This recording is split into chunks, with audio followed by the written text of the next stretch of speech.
Hello everyone, and welcome back to Trading Secrets. For this video, we will be looking at a vegetable, possibly the naughtiest of them all.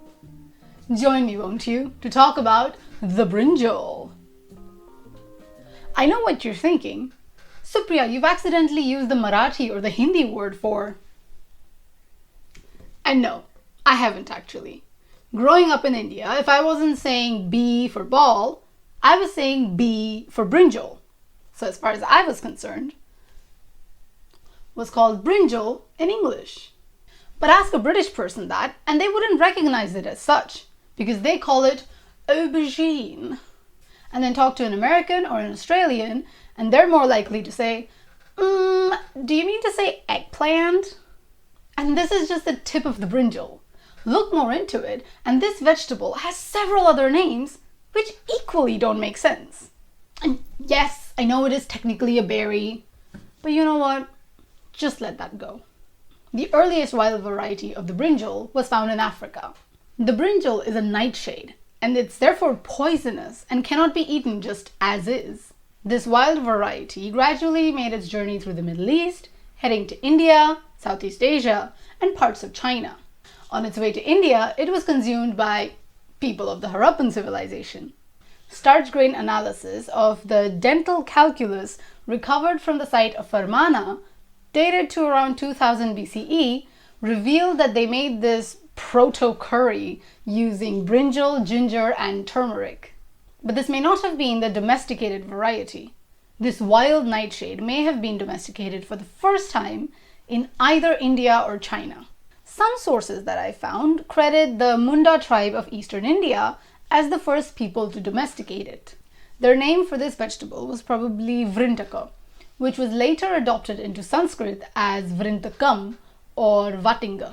We find references to this vegetable in several ancient Indian texts, such as the medical texts written by Sushruta and Charaka, as I mentioned in my previous video, because they believed that the brinjal had some medicinal properties. From here, the domesticated plant traveled eastwards and got incorporated into their own cuisines and languages. But as it established its strong roots into Indian cuisine, Vrantakam or Vatingan changed into Vanga in Marathi, Vankaya in Telugu, Began in Bengali, Bengan in Hindi, and so on and so forth. By the 7th or the 8th century CE, the Arabs and the Persians caught wind of this vegetable through the Silk Roads. Always. And thus began the brinjal's journey westwards. We know it didn't happen before that because there's absolutely no mention of this vegetable in Greek, Roman, or Persian texts. The Persian word for it was badenjan. Different dialects in Persian called it badenga, patlijan, and even vaemjun. Persian fondness for this vegetable was remarkable, and it became quite the prestigious veggie in their cuisine. When the Arabs conquered Persia, they opened up new roads for the brinjal to travel.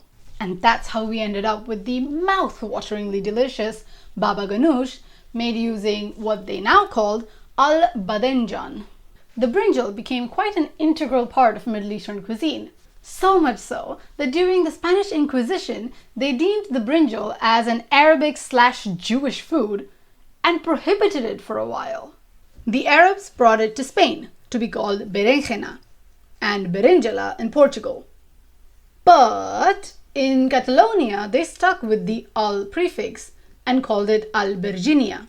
The French were the next ones to bow down to this veg, but the French couldn't pronounce the al properly, and thus gave rise to the aubergine we now recognize in northwestern European languages. This was just one route the veg and the name took to travel to Europe. Another took the northern Mediterranean route, spreading through Turkey, Greece, and so on.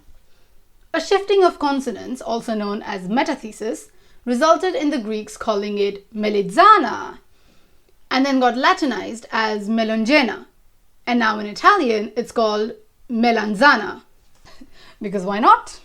The English, meanwhile, were open to everything, never settling for just one word. Briefly, they embraced the Latin word, and took it with them to the Caribbean. So people there now call it melungeon. Then they grew fond of the white variety of the brinjal and named it an eggplant in the 16th century. Because a British botanist called John Gerard thought it looked like swan's eggs. So they took it with them to the rest of the Americas and Australia, where the name stuck. And now, for the past couple of centuries, I think they quite like the word aubergine, because it's French, so it's fancy. While the brinjal took this magnificent journey through Europe and into the New World, it came back to India with the Portuguese around 1554, only now as versions of berinjela, brinjela, brinjala, what have you. For over 200 years, this word was spelled in numerous ways, until the 1810s, when it was finally spelled the way we know today by the British, because yay, colonialism!